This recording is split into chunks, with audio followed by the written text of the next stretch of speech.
प्रिय भक्तजनों, स्वागत है आपका इस वीडियो में। आज मैं आपके लिए छठ पर्व की संपूर्ण जानकारी देने जा रही हूँ। छठ पर्व हर साल कार्तिक शुक्ल षष्ठी को बिहार, झारखंड और पूर्वी उत्तर प्रदेश में मनाया जाता है। इस पर्व में 36 घंटे निर्जला व्रत रखकर सूर्य देव और छठी मैया की पूजा और उन्हें अर्घ दिया जाता है। मान्यता है छठ पूजा करने से हर मनोकामना पूर्ण होती है। मान्यता है कि छठी मैया संतानों की रक्षा करती हैं और उन्हें दीर्घ आयु प्रदान करती हैं। इसलिए खास तौर पर इस व्रत को संतानों के लिए रखा जाता है। कहते हैं जो लोग संतान सुख से वंचित हैं उनके लिए यह व्रत वरदान साबित होता है। पारिवारिक सुख समृद्धि और मनोवांछित फल की प्राप्ति के लिए यह पर्व मनाया जाता है। छठ का त्योहार 4 दिनों तक मनाया जाता है। इसकी शुरुआत कार्तिक शुक्ल चतुर्थी को तथा समाप्ति कार्तिक शुक्ल सप्तमी को होती है। इस दौरान व्रतधारी लगातार 36 घंटे का व्रत रखते हैं। इस दौरान वे पानी भी ग्रहण नहीं करते। 4 दिवसीय छठ के त्योहार में पहला दिन नहाए खाए, दूसरा दिन खरना, तीसरे दिन छठ और चौथे दिन अर्घ होता है। छठ पर्व का पहला दिन, जिसे नहाए खाए के नाम से जाना जाता है, उसकी शुरुआत चैत्र या कार्तिक महीने के चतुर्थी कार्तिक शुक्ल चतुर्थी से होता है। सबसे पहले घर की सफाई कर उसे पवित्र किया जाता है। उसके बाद व्रती अपने नज़दीक में स्थित गंगा नदी, गंगा की सहायक नदी या तालाब में जाकर स्नान करते हैं।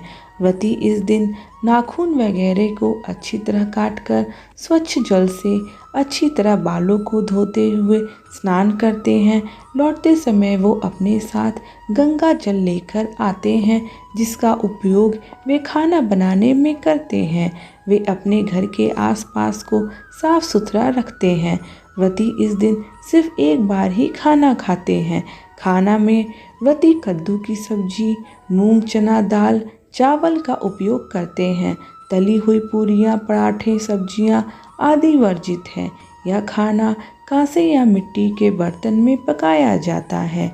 खाना पकाने के लिए आम की लकड़ी और मिट्टी के चूल्हे का इस्तेमाल किया जाता है। जब खाना बन जाता है तो सर्वप्रथम व्रती खाना खाते हैं, उसके बाद ही परिवार व अन्य सदस्य खाना खाते हैं। छठ पर्व का दूसरा दिन, जिसे खरना या लोहंडा के नाम से जाना जाता है, चैत्र कार्तिक महीने के पंचमी को मनाया जाता है। इस दिन व्रती पूरे दिन उपवास रखते हैं। इस दिन व्रती अन्न तो दूर की बात है, सूर्यास्त से पहले पानी की एक बूंद तक ग्रहण नहीं करते हैं। शाम को चावल, गुड़ और गन्ने के रस का प्रयोग कर खीर बनाया जाता है। खाना बनाने में नमक और चीनी का प्रयोग नहीं किया जाता है। इन्हीं 2 चीज़ों को पुनः सूर्य देव को नैवेद्य देकर उसी घर में एकांत करते हैं, अर्थात एकांत रहकर उसे ग्रहण करते हैं। परिवार के सभी सदस्य उस समय घर से बाहर चले जाते हैं ताकि कोई शोर ना हो सके। एकांत से खाते समय व्रती हेतु किसी तरह की आवाज़ सुनना पर्व के नियमों के विरुद्ध है। पुनः व्रती खाकर अपने सभी परिवारजनों एवं मित्रों, रिश्तेदारों को वही खीर रोटी का प्रसाद खिलाते हैं। इस संपूर्ण प्रक्रिया को खरना कहते हैं। चावल का पीठा व घी लगी रोटी भी प्रसाद के रूप में वितरित की जाती है। इसके बाद अगले 36 घंटे के लिए व्रती निर्जला व्रत रखते हैं। व्रत रात्रि को व्रती छठ पूजा के लिए विशेष प्रसाद ठेकुआ बनाती हैं। छठ पर्व का तीसरा दिन, जिसे संध्या अर्घ के नाम से जाना जाता है, चैत्र या कार्तिक शुक्ल षष्ठी को मनाया जाता है। पूरे दिन सभी लोग मिलकर पूजा की तैयारी करते हैं। छठ पूजा के लिए विशेष प्रसाद जैसे ठेकुआ, चावल के लड्डू, जिसे कचवनिया भी कहा जाता है, बनाया जाता है। छठ पूजा के लिए एक बांस की टोकरी, जिसे दौरा कहते हैं, पूजा के प्रसाद फल डालकर देवकारी में रख दिया जाता है। वहाँ पूजा अर्चना के बाद शाम को एक सूप में नारियल, 5 प्रकार के फल और पूजा का अन्य सामान लेकर दौरा में रखकर घर का पुरुष अपने हाथों से उठाकर छठ घाट पर ले जाता है। यह अपवित्र न हो इसलिए इसे सर के ऊपर ही तरफ रखते हैं। छठ घाट की तरफ जाते हुए रास्ते में प्रायः महिलाएं छठ का गीत गाते हुए जाती हैं और नदी या तालाब के किनारे जाकर महिलाएं घर के किसी सदस्य द्वारा बनाए गए चबूतरे पर बैठती हैं।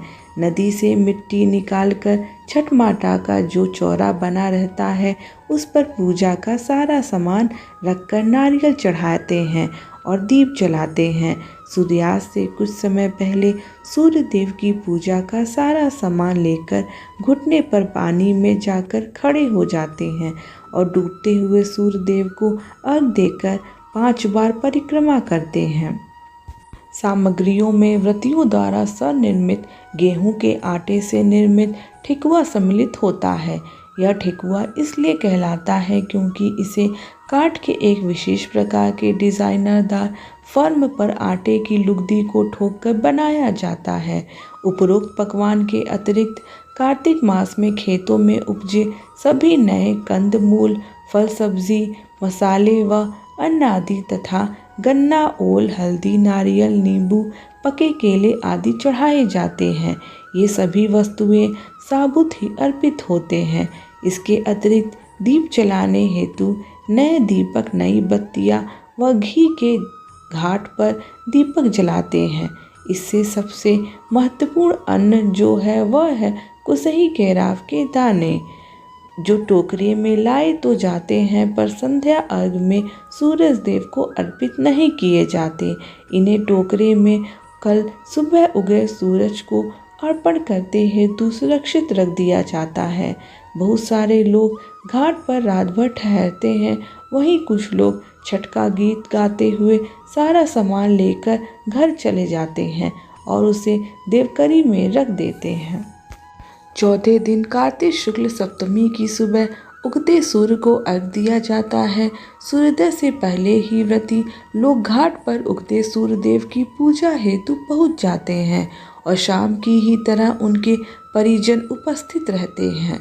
संध्या अर्घ में अर्पित पकवानों को नए पकवानों से प्रतिस्थापित कर दिया जाता है, परंतु कंदमूल फलादि वही रहते हैं। सभी नियम विधान सांध्य अर्घ की तरह ही होते हैं। शिवव्रती लोग इस समय पूर्व दिशा की ओर मुँह कर पानी में खड़े होकर सूर्योपासना करते हैं। पूजा अर्चना समाप्त होने पर घाट का पूजन होता है। वहाँ उपस्थित लोगों में प्रसाद वितरण करके व्रती घर आ जाते हैं और घर पर भी अपने परिवार आदि को प्रसाद वितरण करते हैं। व्रती घर वापस आकर गांव के पीपल के पेड़, जिसको ब्रह्म बाबा कहा जाता है, वहां जाकर पूजा करते हैं। पूजा के पश्चात कच्चे दूध का शरबत पीकर तथा थोड़ा प्रसाद खाकर व्रत पूर्ण करते हैं, जिसे पारण कहते हैं। व्रती लोग पहले दिन से ही इस दिन तक निर्जला उपवास करने के बाद ही नमक युक्त भोजन करते हैं। प्रिय भक्तजनों, मेरे द्वारा दी गई जानकारी अगर आपको अच्छी लगे तो कृपया लाइक, शेयर और सब्सक्राइब करना मत भूलिएगा। धन्यवाद।